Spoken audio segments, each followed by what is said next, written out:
লেবু গাছের কি ফুল ঝরে যাচ্ছে, গুটি সেট হচ্ছে না? তো আজকের ভিডিওতে এমন একটি কাজের কথা বলবো, যেই কাজটি করলেই কিন্তু লেবু গাছে প্রচুর পরিমাণে গুটি সেট হবে, প্রচুর ফল খুব সহজেই আপনারা আপনাদের ছাদ বাগানে ফলাতে পারবেন।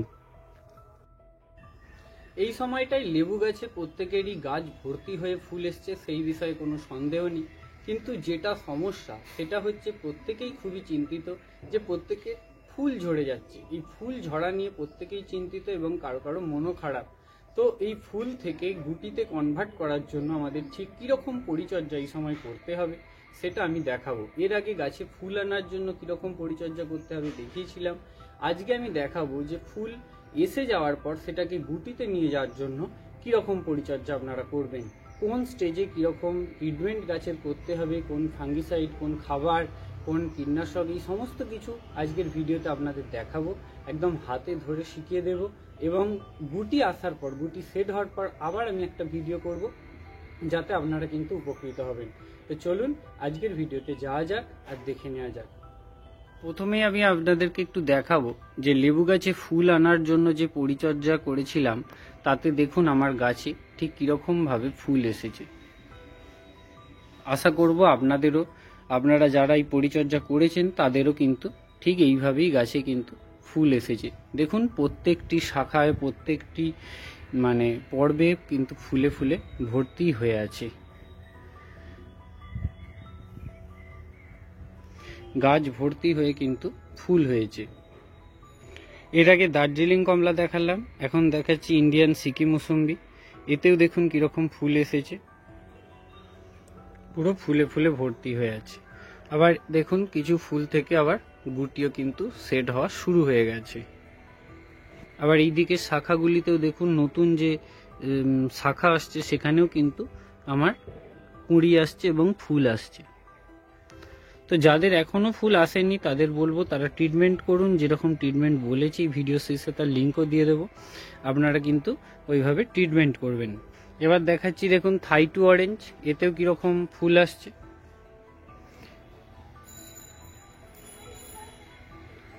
প্রত্যেকটি শাখাতে ফুল আসছে।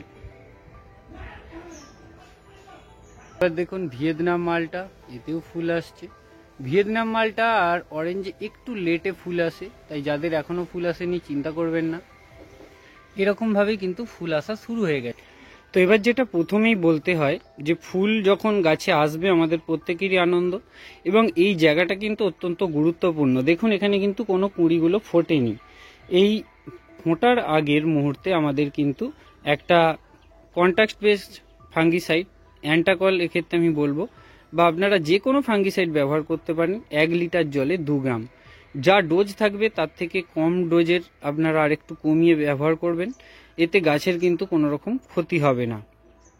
আর এই স্টেজে এটা আমাদের অবশ্যই স্প্রে করতে হবে। তার ঠিক 5 থেকে 7 দিন পরে আপনারা যে কোনো একটা সাইপারমেথিলিন গ্রুপের ঔষধ 1 লিটার জলে 1.5 থেকে 2 ml দেবেন না, 1 থেকে 1.5 ml গুলে স্প্রে করবেন। এতে কি হবে না, যে পোকামাকড়ের আক্রমণ সেগুলো রক্ষা পাবে। দেখুন এখানে কেমন পিঁমড়েদের উপদ্রব শুরু হয়ে গেছে। তো এই সমস্ত সমস্যাগুলো কিন্তু মুক্ত হবে এবং ফুলটা গাছে একটা ভালোভাবে ফুটবে। এরপর আসছি, দেখুন গাছের যখন ফুলটা ঠিক এরকম স্টেজে থাকবে, অর্থাৎ গাছের ফুল ফোঁটা শুরু হয়ে গেছে এবং গাছে ফুল ফুটতে বেশ কিছু ফুল ফোঁটা শুরু হয়ে গেছে, এই স্টেজ থেকে, এবং আগেও যে বললাম যে যখন গাছে ফুল আসা শুরু হয়ে গেছে, বিশেষ করে এই স্টেজটায় যখন গাছে ফুল ফোঁটা শুরু হয়ে গেছে, সেই স্টেজে আমাদের কিন্তু গাছের গোড়ায় যে জল, সেই জলটা কিন্তু আমাদের এবার নিয়মিত দিতে হবে। এতদিন আমরা গাছে জল কমিয়ে দিয়েছিলাম, জল কমানোর কারণে গাছকে একটা স্ট্রেস দেওয়া হয়েছে এবং সেই স্ট্রেসের কারণে গাছে ফুল এসেছে। এবং এই স্টেজটায় বিশেষ করে যখন ফুল এসে গেছে, ফুলের পরাগ রেণুর কোয়ালিটি ঠিক রাখার জন্য, এবং গাছের এই সময়টা একটা অত্যন্ত গুরুত্বপূর্ণ, এই সময় গাছকে বেশি নাড়াচাড়াও আপনারা করবেন না, একদম পর্যাপ্ত জল যেটা গাছের প্রয়োজন হয়, আপনার যত ইঞ্চির টব সেই মতো যেরকম জল আপনি দিয়ে থাকেন সারা বছর, সেই রকমভাবে জলটা কিন্তু আপনারা দেবেন। তবে কোনোভাবেই ওভার ওয়াটারিং করবেন না। ওভার ওয়াটারিং করলে, বেশি জল দিয়ে দিলে গাছের কিন্তু ফুল ঝরে যাওয়ার একটা প্রবণতা থাকবে। যেইটুকু জল আমরা দিই জাস্ট ওইটুকু জলই আপনারা দেবেন, যাতে গাছের মাটিতে আর্দ্রতাটা একটা ঠিকঠাক জায়গায় থাকে এবং গাছটা ঠিকঠাকভাবে একটা গ্রো করতে পারে। ফুটে গেলে আমরা কিন্তু আর কোনো রকম ফাঙ্গিসাইড বা কীটনাশক এরকম কোনো কিছুই আর ব্যবহার করব না। অনেকে দেখবেন যদি কারো লেট হয়ে যায়, যে ফুল ফোঁটা এবং ফুল কুঁড়ি এই দুটোর একটা আনুপাতিক হার দেখে নেবেন। যদি আপনাদের লেট হয়ে যায় সেক্ষেত্রে আপনারা স্প্রে করতে পারেন, কিন্তু সেক্ষেত্রে আপনার যেই ফুলগুলো ফুটে গেছে সেইগুলোর আশা কিন্তু ছাড়তে হবে। আমি সাজেস্ট করব ফুল ফুটে যাওয়া শুরু হয়ে গেলে আপনারা কিন্তু আর কোনো রকম ফাঙ্গিসাইড বা কীটনাশক কোনো কিছুই, পেস্টিসাইড কোনো কিছুই আপনারা কিন্তু ব্যবহার করবেন না। ব্যবহার করলে যে সমস্যাটা হবে সেটা হচ্ছে ফুলের পরাগায়নের জন্য যে মৌমাছি, প্রজাপতি, ভোমরা এরা যে আসে তারা কিন্তু আর আসবে না, তারা তখন কিন্তু গাছ থেকে দূরে থাকবে। আর যে কারণে আপনার পরাগ মিলনটা যদি গাছের ফুলগুলো ঠিকঠাকভাবে না হয় সেক্ষেত্রে কিন্তু আপনি ফলে কনভার্ট করতে পারবেন না, অর্থাৎ গুটি সেট হবে না। এরপর আপনাদেরকে আবার ফাঙ্গিসাইড এবং কীটনাশক স্প্রে করতে হবে গাছের গুটিগুলো যখন ঠিক এইভাবে সেট হবে। দেখতে পাচ্ছেন এই গুটিগুলো কিছু সেট হবে, কিছু কিন্তু ঝরে যাবে, সমস্ত গুটি সেট হবে না। যার মধ্যে এখন বোঝা যাচ্ছে এই দুটি গুটি কিন্তু আমার অলরেডি সেট হয়ে গেছে।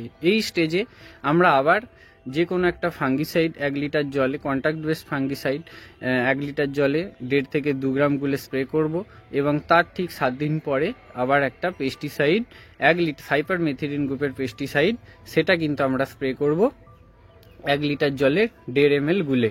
ব্যাস, এই অবশ্যই স্প্রেগুলো কিন্তু বিকাল বা খুব সকালের দিকে করবেন, এতে কিন্তু গাছের উপকার হবে বেশি। গাছের এই গুটি সেট হওয়ার সময়টা কিন্তু অত্যন্ত গুরুত্বপূর্ণ একটা সময়। এই একদম ছোট্ট ছোট্ট পুঁথির মতো গুটিগুলো আস্তে আস্তে ধীরে ধীরে বড় হবে, যেরকমটা একটু আগে আপনাদেরকে দেখালাম। যখন একটু বড় সাইজ হবে আপনারা একটা ফাঙ্গিসাইড স্প্রে করলেন, তারপরে আবার একটা পেস্টিসাইড স্প্রে করলেন, তার ঠিক আবার 10 দিন পরে আপনারা যে কোনো একটা অনুখাদ্য গাছে কিন্তু তখন স্প্রে করবেন। তো ফাঙ্গিসাইড একটা স্প্রে করলেন, তার ঠিক 7 থেকে 10 দিন পরে আপনারা স্প্রে করলেন যে কোনো একটা পেস্টিসাইড, এবং তার সঙ্গে যেটা করতে হবে তার আবার 7 থেকে 10 দিন পরে আপনারা করলেন একটা অনুখাদ্য, এবং তার সঙ্গে আপনারা আরেকটা জিনিস মিশিয়ে দিতে হবে NPK 0050 1 লিটার জলে 2 থেকে 3 গ্রাম আপনারা কিন্তু গুলে স্প্রে করবেন। এর সঙ্গে আপনারা একটা অনুখাদ্য মিশিয়ে স্প্রে করতে পারেন, বা 7 থেকে 10 দিন পরেও কিন্তু আপনারা স্প্রে করতে পারেন। এতে কিন্তু গুটিটা যে ঝরে যাওয়ার একটা অনেক সময় প্রবণতা থাকে সেটা কিন্তু আপনাদের আর হবে না। এতে কি হবে, যে ফলের যে কোয়ালিটি, ফলেতে যে বোরনের ঘাটতি হয়, জিঙ্কের ঘাটতি হয়, গাছের ক্যালসিয়ামের ঘাটতি হয়, এই সমস্ত সমস্যাগুলো কিন্তু গাছ তখন তার থেকে মুক্ত হবে, এবং ফলের যে কোয়ালিটি সেটা কিন্তু অনেকটা বেটার হবে, এবং গাছেরও সেরকম প্রভাব পড়বে না, অর্থাৎ গাছের স্বাস্থ্যটাও কিন্তু ভালো থাকবে। এই দিকগুলো আমাদের কিন্তু খুব ভালোভাবে নজর দিতে হবে। তো আর একটা কথা আমাদের বলতেই হবে এই সময়, যে এই যখন গুটি সেট হচ্ছে এই সময়টাও অত্যন্ত গুরুত্বপূর্ণ। এই সময়টাতেও কিন্তু গাছে কোনোভাবেই জলের কোনো রকম ঘাটতি আনা যাবে না। জলটা আমাদের পর্যাপ্ত দিতে হবে, যেরকম আমরা সারা বছর দিয়ে থাকি, যাতে গাছটা ঠিকঠাকভাবে একটা তার স্বাস্থ্য ঠিক থাকে, এবং এই যে একটা গুরুত্বপূর্ণ সময়ের মধ্যে দিয়ে গাছ যাচ্ছে সেই সময়টা সে যেন পার করে যেতে পারে। তো এই ছিল আজকের ভিডিওটা যদি ভালো লাগে অবশ্যই লাইক করবেন, শেয়ার করবেন বন্ধুদের সঙ্গে, আর এই চ্যানেলটিতে জুড়ে থাকুন এইরকমই আপডেট পাওয়ার জন্য। এটা আমার লেবু গাছের পার্ট 2 ভিডিও আপনাদের দিলাম। এর আগে ফুল আনার জন্য কীরকম পরিচর্যা করতে হবে সেটা দেখিয়েছিলাম, ফুল আসার পর গুটি সেট হওয়ার পর আবার কী রকম পরিচর্যা করবেন পার্ট 3 যেটা, সেটাও কিন্তু আমি আবার সময়ে আপনাদেরকে দেখাবো। তো এই ছিল আজকের ভিডিওটা ভালো লাগলে অবশ্যই লাইক করবেন, শেয়ার করবেন, আর সাবস্ক্রাইব করে চ্যানেলটির সঙ্গে জুড়ে থাকবেন। দেখা হবে নেক্সট ভিডিওতে। সবাই মনের আনন্দে গাছ করুন, আর ভালো থাকুন, সুস্থ থাকুন। ধন্যবাদ।